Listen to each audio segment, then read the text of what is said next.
Eh bien, dans ma vie professionnelle, j'ai effectivement dû lâcher un peu prise, vers la cinquantaine et mon entourage m'a conseillé de me mettre en mi-temps thérapeutique et j'ai donc été classé aussi comme travailleur handicapé.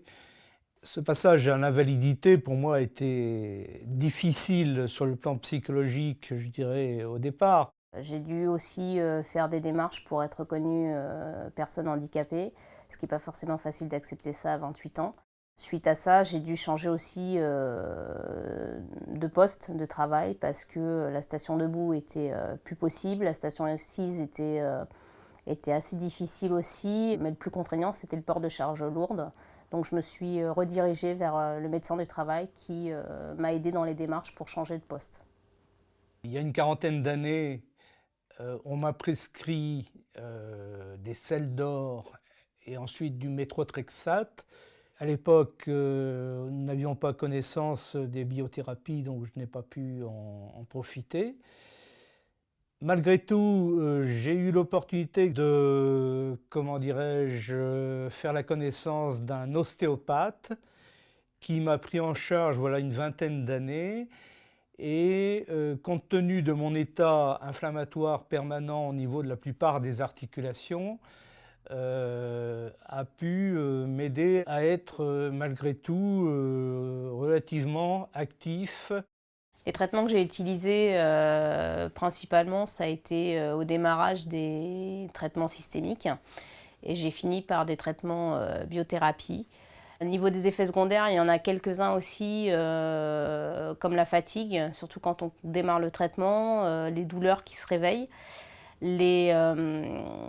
parfois même, quelques nausées, enfin tous les inconvénients de ces traitements qui sont quand même assez lourds. Mais il y a aussi des avantages. Ça aide quand même, alors ça peut être sur un moyen terme ou un long terme, ça peut aider à retrouver une mobilité. Ces traitements-là sont parfois longs avant d'agir sur les douleurs. Donc j'ai essayé d'autres systèmes comme aller voir un ostéopathe, faire de l'acupuncture, voir un kinésithérapeute. Le kiné m'a beaucoup aidé lui. Au niveau du dos, sur des exercices tout simples en fait, des étirements, c'est des choses qui peuvent, paraître banales mais en fait qui aident quand même, le quotidien.